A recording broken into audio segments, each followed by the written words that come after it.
Von Skell's mind was at war with itself. His hands trembled, not the trembling of fear, but the trembling of a man whose entire conceptual framework was being torn apart and reassembled while he stood at attention. The officer's cap he'd been holding dropped an inch before he caught it, gripped it tighter. 30 seconds ago, everything had been clear. Binary. Cooperate with conquerors and betray everything he'd stood for, or refuse and die with honor intact. The choice was agonizing, but it was simple. Death or Dishonor. At least death had meaning. Now nothing was simple. Because Patton was right. God damn him, he was right. Von Skell's eyes moved rapidly, not looking at anything in the room, but at the cascade of implications tumbling through his mind. His dueling scar twitched with muscle tension as his jaw clenched and unclenched. If I refuse, Germans suffer. That thought hit first, and it hit hard. He could see them through the window, the old man in the Wehrmacht coat, the women sorting rubble, the hollow-eyed child. In 6 weeks, Patton said. Maybe less. Starvation. Disease. Not because there was no solution, but because the Americans trying to administer Bavaria didn't know what they were doing. And he did know. He'd organized logistics operations for 30 years. He knew which infrastructure needed priority, which supply chains could be rebuilt quickly, how to coordinate food distribution across municipal boundaries. He knew the regional administrators, the engineers, the key personnel who could make things work. If he died here today, all that knowledge died with him. And Germans, his Germans, the people his oath required him to protect, would pay the price for his pride. But cooperation means serving the conquerors. Doesn't it? His mind rebelled against the thought even as it formed. The categorical imperative of Prussian tradition. An officer does not serve the enemy. That wasn't negotiable. That was identity-level programming, carved into his psyche over 35 years. Except Patton had demolished the category. I'm not asking you to serve me. I'm asking you to serve Germany. Von Skell's breathing deepened. His fingers tightened on his cap until the leather creaked. The human mind has a profound need for consistency. When you hold 2 contradictory beliefs simultaneously, when your actions violate your self-concept, the psychological tension is excruciating. It's called cognitive dissonance, and the mind will do almost anything to resolve it. Usually, that resolution comes through dismissal. You reject the new information, rationalize why it doesn't apply, construct arguments for why your original position was correct. The mind protects its established framework because changing that framework feels like dissolving the self. But Patton had made dismissal impossible. He hadn't attacked Von Skell's honor code. He'd accepted it. A Prussian officer serves Germany, not conquerors. That's admirable. I respect that. I'm counting on it. He hadn't argued that the oath was meaningless. He'd argued that Von Skell was misinterpreting what the oath required. The oath was to protect Germany, and right now, Germany needs you alive and working. He hadn't tried to reframe cooperation as harmless. He'd reframed refusal as abandonment. I see a man who swore an oath to protect German lives choosing his pride over their survival. Every point Von Skell had prepared to defend had been turned into an argument for the opposite conclusion. His honor code, his greatest strength, the foundation of his identity, was now pointing toward cooperation, not death. That was the earthquake. Not being convinced he was wrong. Being shown that he'd been right all along, just in a direction he hadn't seen. If I accept his commission, I'm not taking orders from conquerors. The thought formed slowly, carefully, like testing ice to see if it would hold weight. I'm accepting temporary authority to serve German civilians during an emergency. Using American occupation authority as a tool, not serving it, using it. His mind circled the idea, probing for weaknesses. Was this rationalization? Was he just telling himself comfortable lies so he could surrender without admitting it? But the more he examined it, the more solid it became. When the Kaiser abdicated in 1918, Von Skell and his fellow officers had faced the same question. Does the oath die with the regime? They'd answered, no, the oath transcends regimes. We serve Germany eternal, using whatever political structure exists as a tool to serve the nation. He'd served through Weimar, a democracy he privately viewed as weak and chaotic, because the oath required service to Germany, not to his preferred form of government. He'd served through Hitler, a regime he found distasteful, because the oath meant serving the nation through the regime, not serving the regime itself. Now Patton was offering him the same framework. The American occupation existed. It had authority, resources, power. Von Skell could use that authority as a tool to serve German civilians, just as he'd used Weimar's authority, just as he'd used the Third Reich's authority. The method was different. The principle was identical. That's not surrender. That's duty. The realization hit with physical force. Von Skell's shoulders, which had been locked in rigid attention, shifted almost imperceptibly. Not slumping, he was still a Prussian officer, but the death-seeking tension drained out of them. His son had asked him once, in 1938, "Father, how can you serve a government you don't respect?" Von Skell had answered, "I don't serve governments, boy. I serve Germany. Governments are temporary. Germany endures. An officer uses whatever government exists as a tool to protect the nation." Standing in this commandeered town hall with Patton's hand still extended, Von Skell realized he'd been about to violate his own principle. About refusing to use available authority as a tool to protect Germany, simply because that authority came from a source he hadn't anticipated. The American occupation existed. It had power to organize food distribution, coordinate repairs, and maintain order. Refusing to use that power wouldn't change its existence. It would just ensure that power was used incompetently, while Germans suffered. Patton turned my own honor code against my refusal. The recognition was almost admiring. Almost. The American general had understood something Von Skell had been too rigid to see, that principles are stronger than the positions they generate, and sometimes the same principle requires different actions in different circumstances. Von Skell had constructed a binary. Cooperate equals dishonor, refuse equals honor. Patton had shown him the construction was false. There was a third option, and it was the option his principles had always pointed toward, using available authority to serve Germany, regardless of where that authority originated. But there was still a problem. Von Skell could accept this reframe privately. He could see that cooperation served the oath rather than violated it. His mind had resolved the cognitive dissonance, found the framework that preserved his identity while changing his action. But he still had to say it out loud.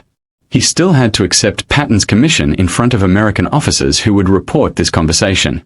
He still had to walk out of this room as a man who'd agreed to administer Bavaria for occupation forces.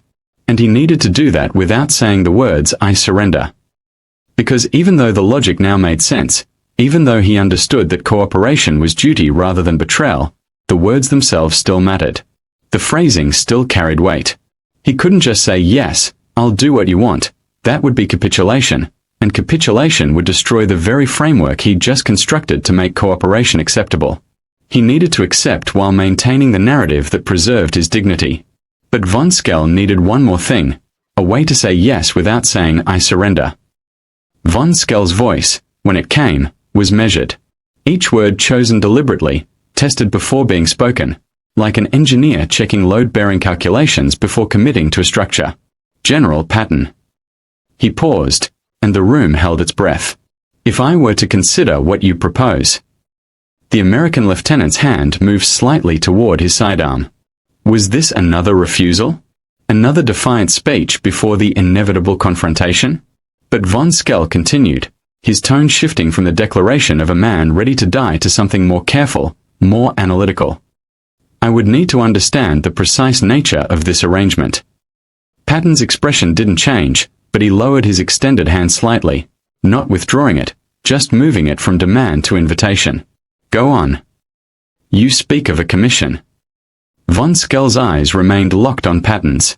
A temporary military appointment to administer civilian affairs during an emergency situation. This would not be taking orders from occupation forces.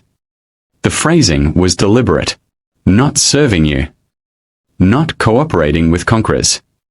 The semantic distinction mattered enormously, not just to Von Skell, but to anyone who would hear about this conversation later. "That's correct," Patton said, his voice neutral, giving Von Skell space to construct the framework he needed. "I would be accepting a commission to serve German civilians." Von Skell's hands, still holding his cap, had stopped trembling. "To use my knowledge and experience to organize their survival during a crisis period. The authority to do so would come from American occupation forces, but that authority would function as a necessary tool. A means to an end. The end being the protection of German lives.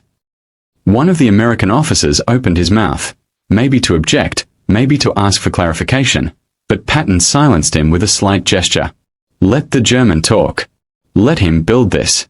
Von Skell was doing something sophisticated, something that skilled negotiators understand intuitively but most people never articulate. He was constructing a narrative that both parties could accept, even though they might understand it differently. From Patton's perspective, Von Skell would administer the district under American authority, report to American command, and use American resources to govern German civilians. Cooperation achieved.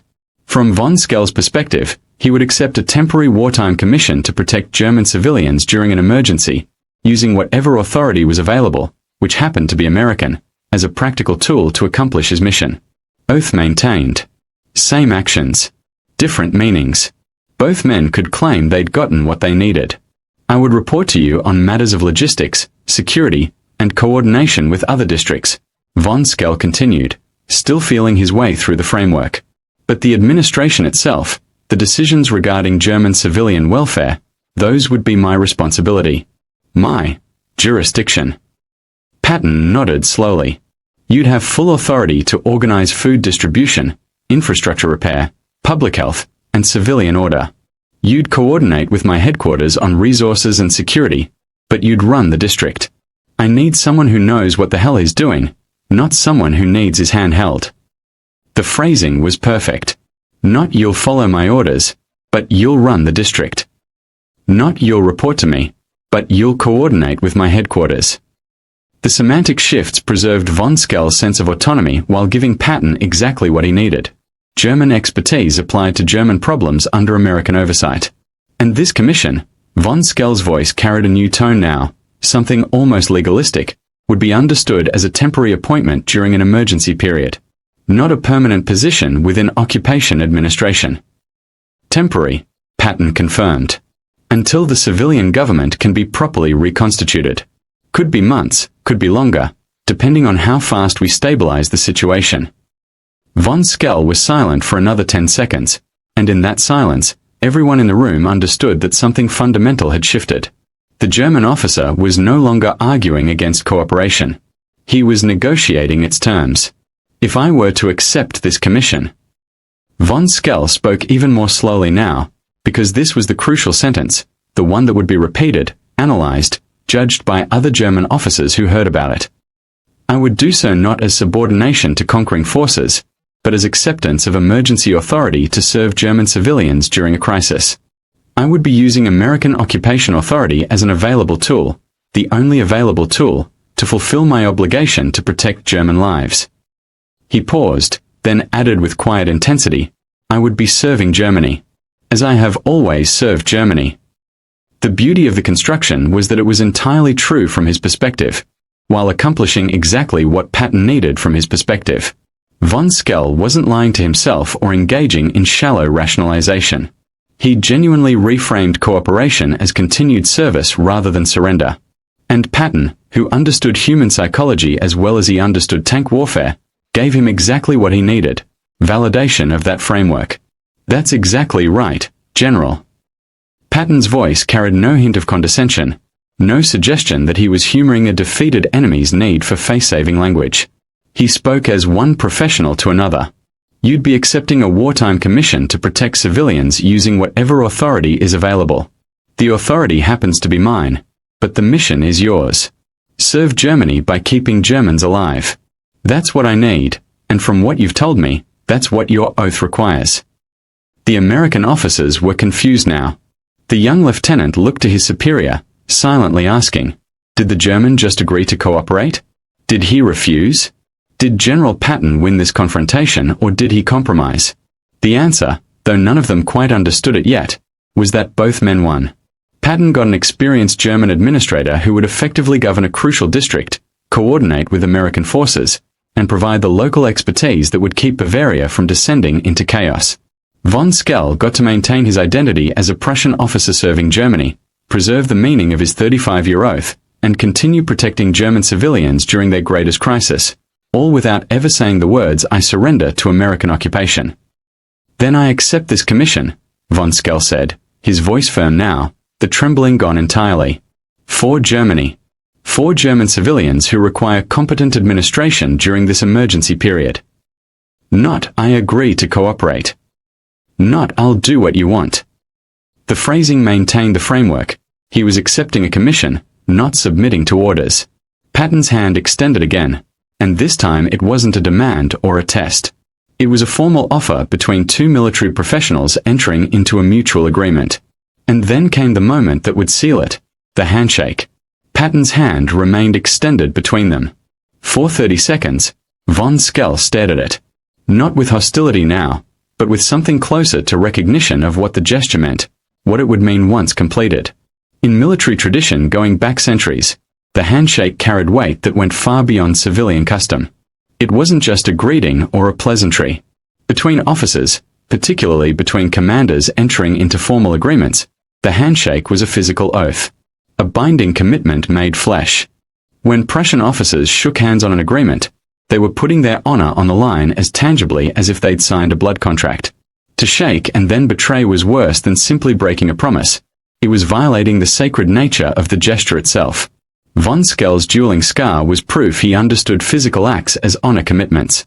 You stood before another man's blade to prove your courage was real, not just words. You shook his hand to prove your agreement was binding, not just convenient. If von Skell took Patton's hand, he was committing. Not just agreeing in principle. Not just accepting the logical framework they'd constructed together. He was making it real, making it final, transforming internal resolution into external oath. And everyone in the room understood that.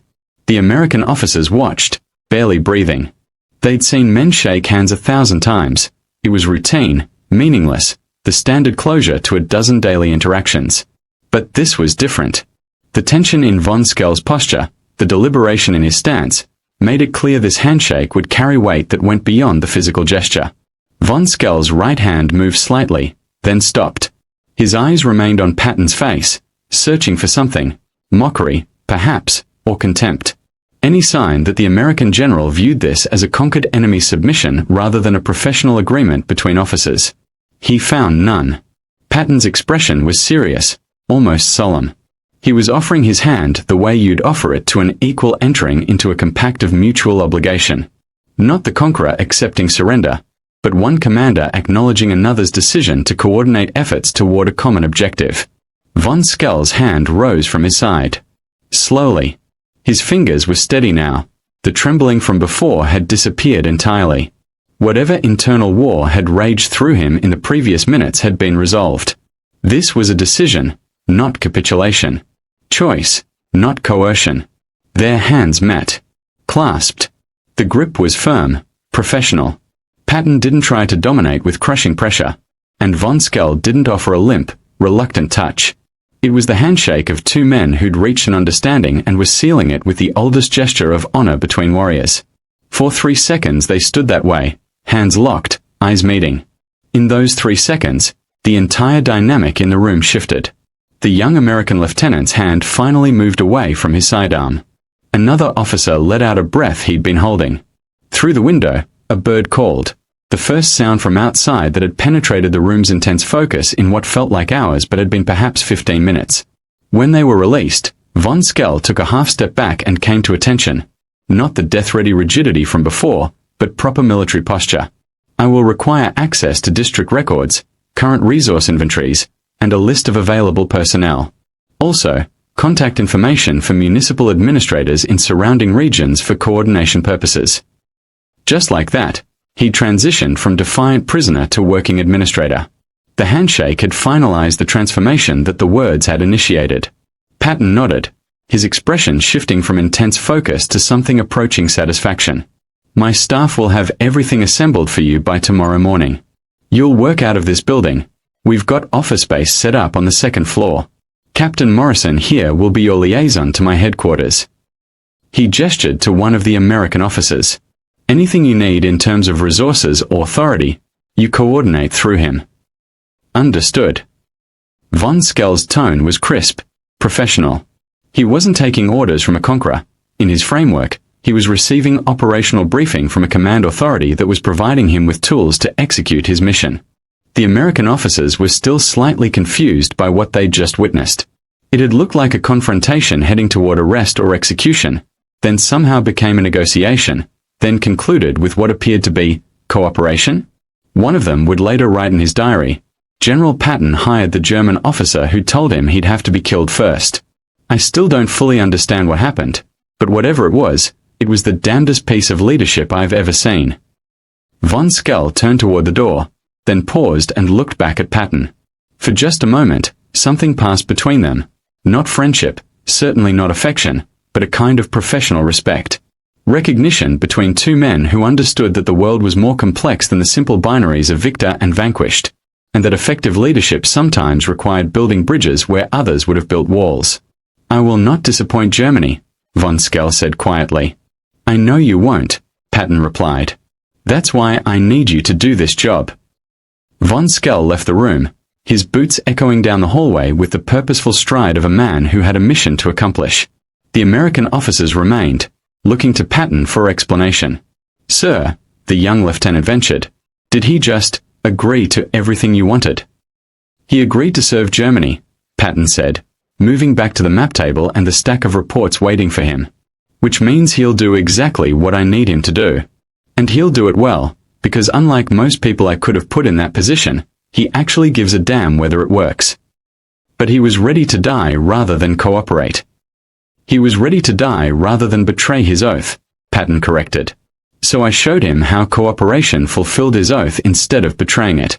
Same actions, different meanings. He gets to stay who he is. I get an effective administrator. Germans get competent governance. Everybody wins." The officer still looked confused, and Patton almost smiled.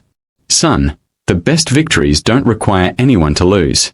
They just require everyone to understand that winning looks different than they thought." Outside the window, the old man in the Wehrmacht coat lifted another load of bricks. The women continued sorting through rubble. The hollow-eyed child watched them work. In 3 weeks, that child would have consistent access to food distribution that actually worked. The rubble would be cleared with organized efficiency instead of random effort. Disease outbreaks would be contained before they became epidemics. Because Von Skell would make sure of it. Not because he'd been forced to. Because Patton had shown him how to remain who he'd always been while doing exactly what needed to be done. So did it work? Did Von Skell actually cooperate? Or did he sabotage from within? Von Skell worked 16-hour days. Within 72 hours of accepting the commission, he'd reorganized the district's food distribution system. The previous American-run system had been a nightmare of confusion. Long lines, inconsistent supplies, no coordination between distribution points. Von Skell knew which bakeries could be brought back online quickly, which warehouses still had usable stores, which transportation routes were functional. By the end of the first week, food distribution had tripled in efficiency. The infrastructure repairs followed the same pattern.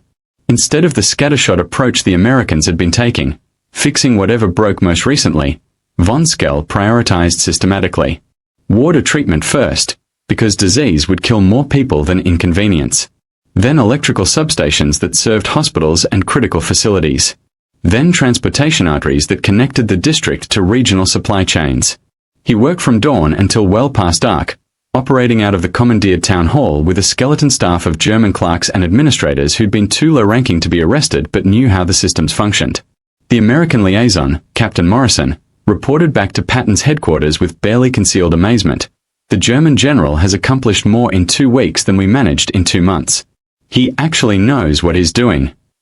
But more importantly, Von Skell's example spread. Other German officers in Bavaria heard about what happened. Heard that a Wehrmacht general major had been given administrative authority, that he was using it to protect German civilians, that he maintained his dignity while doing it. The narrative Von Skell and Patton had constructed together, accepting emergency commissions to serve Germany during a crisis, became a framework other officers could adopt. Within a month, 17 former Wehrmacht officers were administering districts across Bavaria under Patton's Third Army authority. They weren't all as effective as Von Skell, but they were all more effective than the American military administrators they replaced. They spoke the language. They understood the culture. They knew which people could be trusted and which couldn't.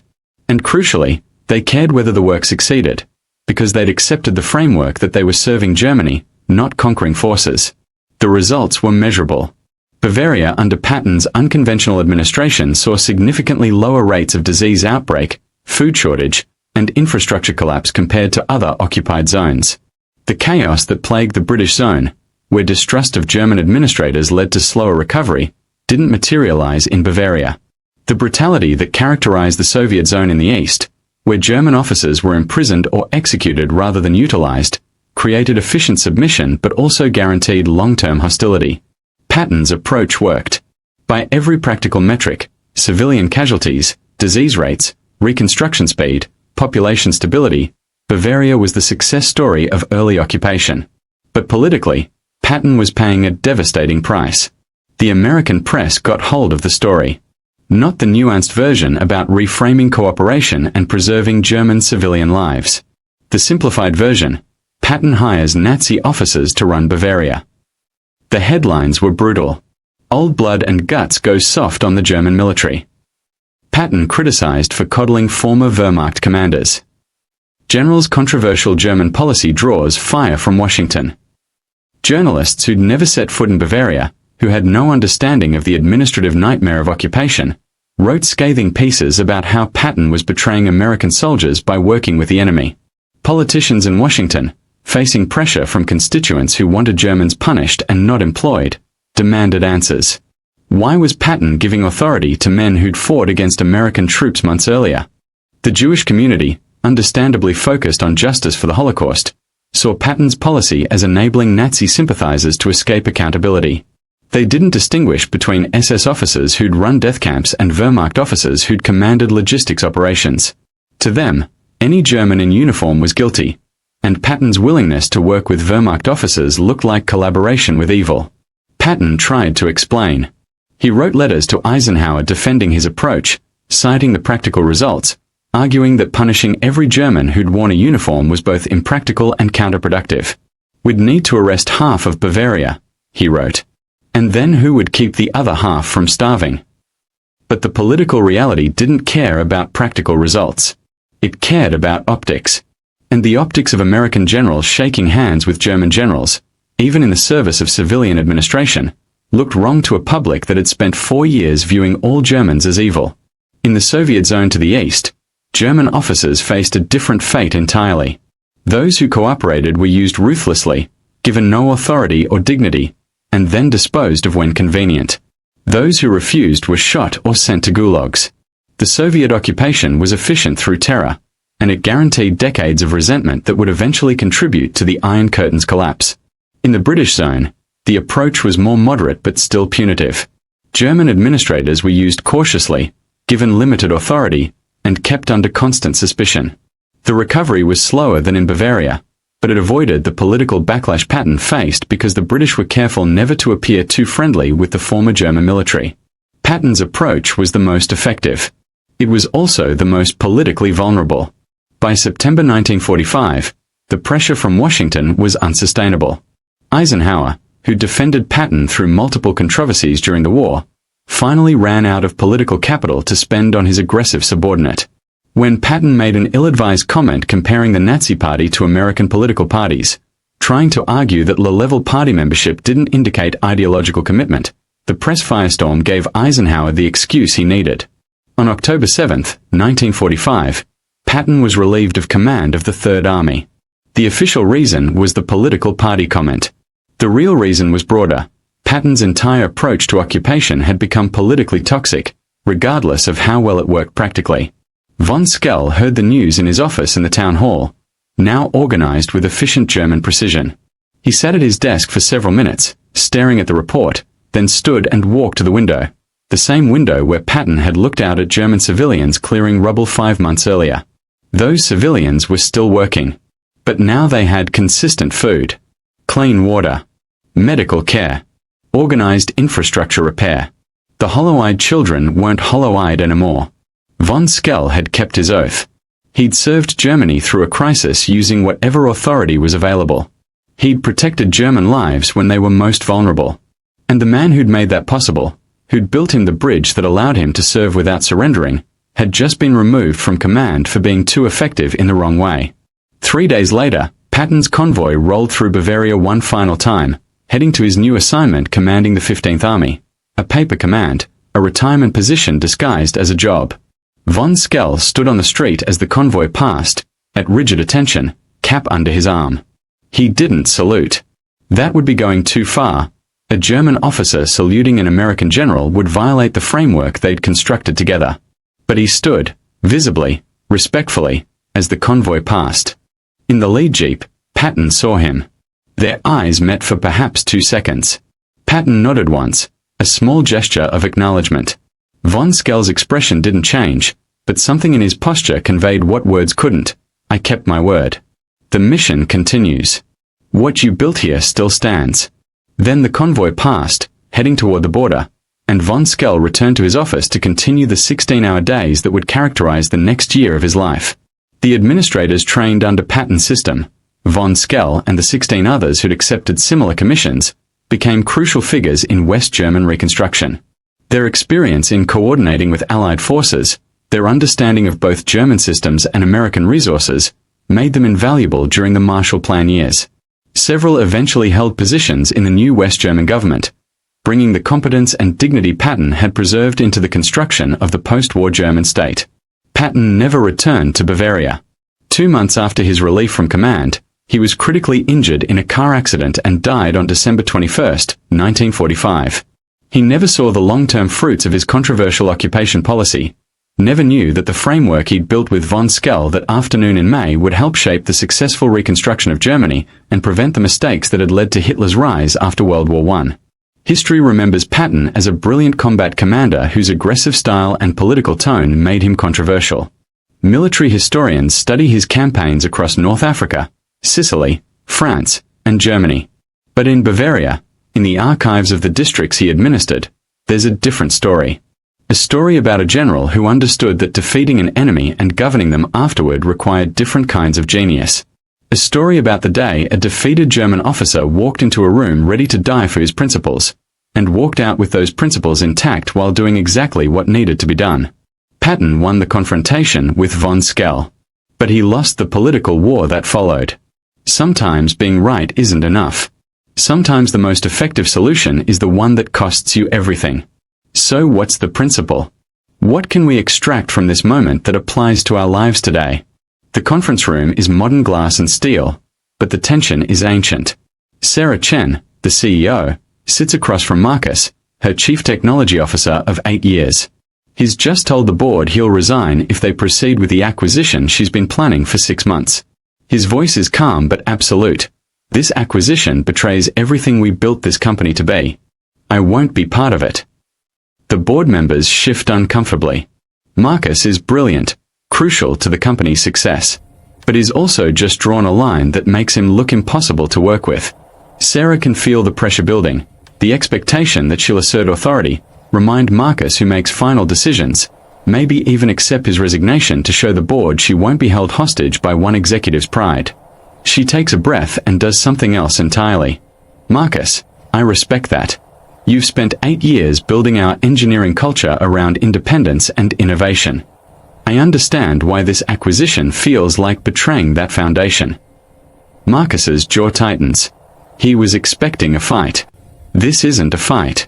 But let me ask you something, Sarah continues. What's the principle you're defending? Not the position, the principle underneath it.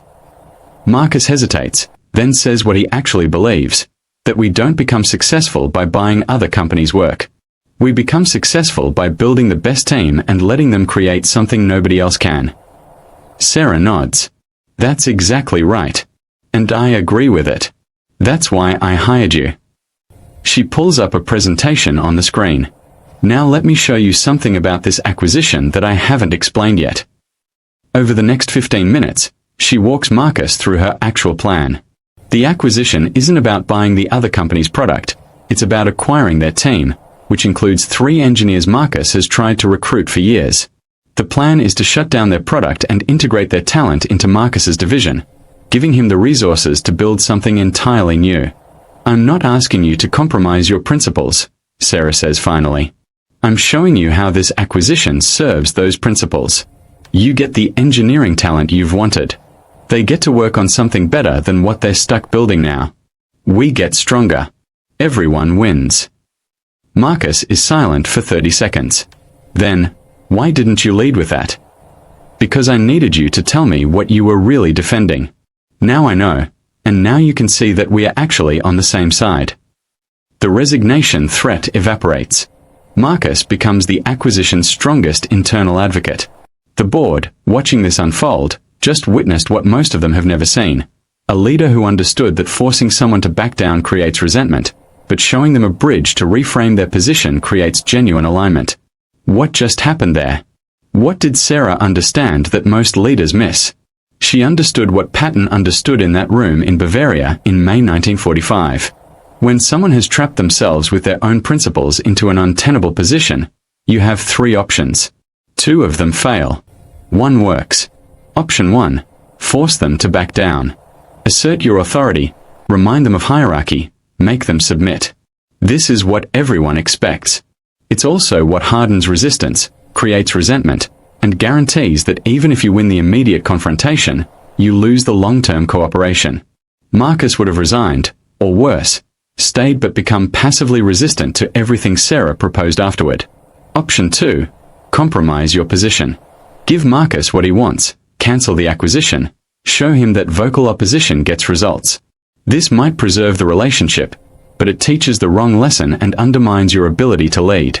Plus, it abandons a strategy you believe in for the sake of avoiding conflict. Option 3. Build a bridge.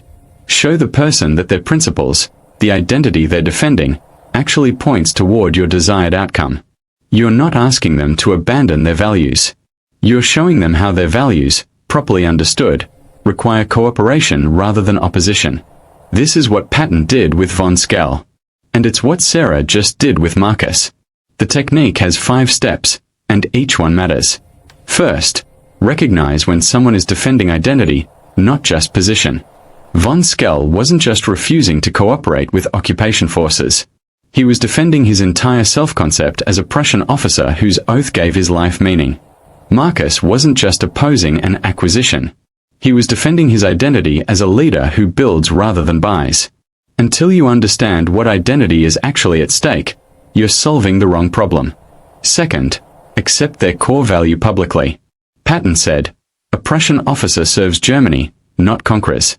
That's admirable. I respect that. He didn't mock it, didn't dismiss it, didn't argue against it. He accepted it as legitimate. Sarah did the same. You've spent 8 years building our engineering culture around independence and innovation. I understand why this acquisition feels like betraying that foundation. When you validate someone's core value, you remove the need for them to defend it, which creates space for them to actually listen. Third, show how their value points to your desired action. This is the reframe, the moment where you demonstrate that their principles, properly applied, actually require cooperation. Patton showed von Skell that serving Germany meant using available authority to protect German civilians. Sarah showed Marcus that building great teams meant acquiring great talent when opportunity arose. You're not changing their values. You're showing them that they've been misapplying their own values. Fourth, offer a face-saving narrative they can adopt. Von Skell needed to accept cooperation while maintaining that he was serving Germany, not surrendering to conquerors. So Patton offered him the framework of accepting an emergency commission to protect civilians. Marcus needed to support the acquisition while maintaining that he opposed buying success rather than building it. So Sarah offered him the framework of acquiring talent to build something new, not buying their product. The narrative lets them change their position while preserving their identity. Fifth, let them participate in constructing the compromise. Von Skell built the specific phrasing himself. I would be accepting a commission, not taking orders. Marcus owned the reframe by becoming the acquisition's advocate rather than just withdrawing his opposition. When people participate in constructing the solution, they commit to it genuinely rather than just complying resentfully. This technique is powerful, but it's not magic.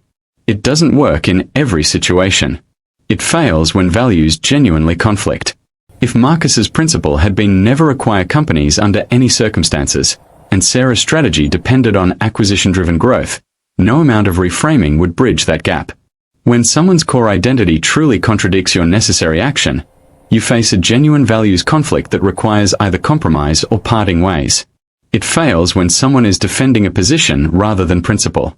Some people dig in out of stubbornness, not identity. They just don't want to lose. Reframing doesn't work on pure ego. It works on misapplied principles. It fails when trust is absent. Von Skell and Patton were adversaries, but they were professional military officers who understood honor and direct communication.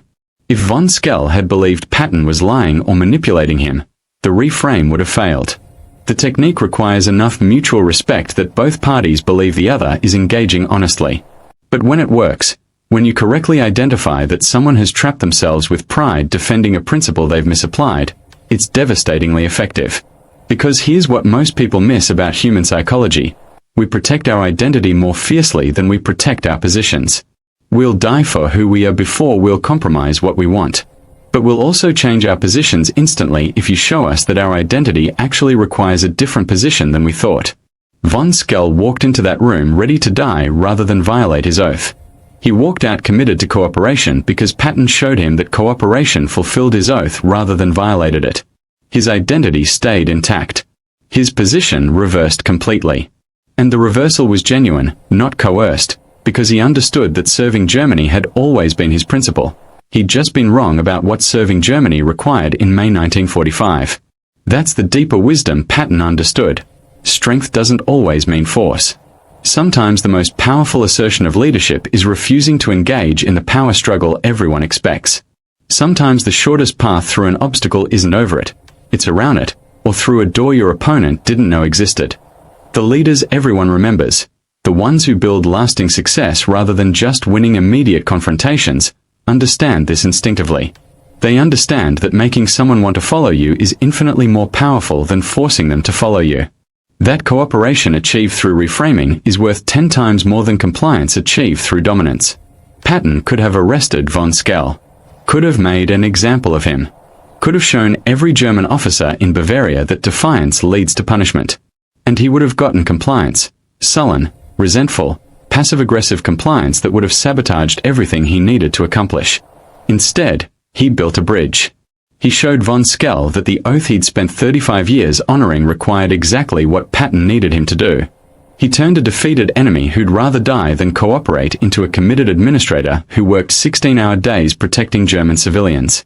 That's not a compromise, where both sides give up something they want. That's not manipulation, where you trick someone into acting against their interests. That's strategic genius, creating a third option where everyone wins because you understood the real problem better than anyone else in the room. Von Skell kept his identity as a Prussian officer serving Germany. Patton got an effective administrator who actually cared about success. German civilians got competent governance that saved thousands of lives. The only cost was that Patton had to think deeper and more creatively than the conventional approach would have required. And yes, politically it cost him his command. But the principles he applied in that room outlasted his career by 80 years. They're still relevant today, in every boardroom where a talented executive has dug in every home where a teenager has drawn a line, in every negotiation where pride has trapped someone in a position they can't afford to maintain but can't afford to abandon.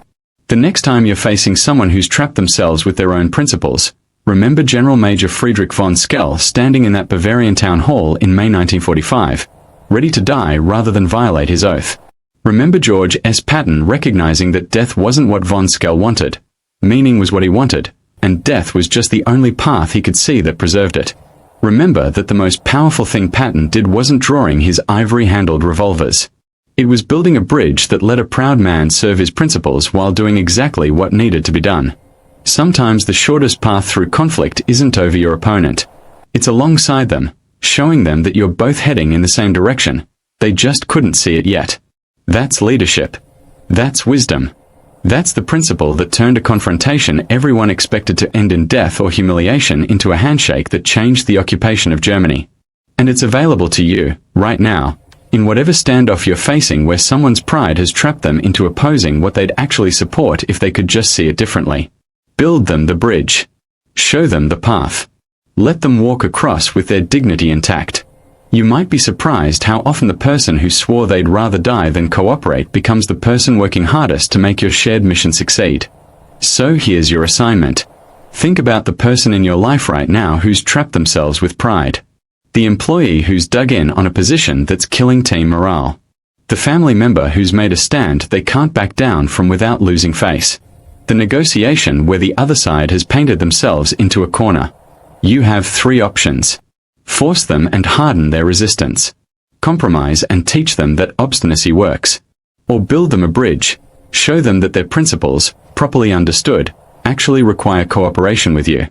Drop a comment right now and tell me, who's your Von Skell? Where are you going to apply this technique? Because I read every comment, and the real education happens when you start seeing this pattern everywhere. And if you got value from this story, if you learned something about leadership that you've never seen explained this clearly, then do 2 things. First, subscribe to this channel, because we find historical moments that teach timeless principles you can actually use. Second, watch this video next, where we break down another moment of unconventional genius that changed the outcome of World War II. Most leaders force. A few leaders compromise. The best leaders build bridges. Patton built one for Von Skell in May 1945. Now go build one for whoever needs it in your life right now. I'll see you in the next one.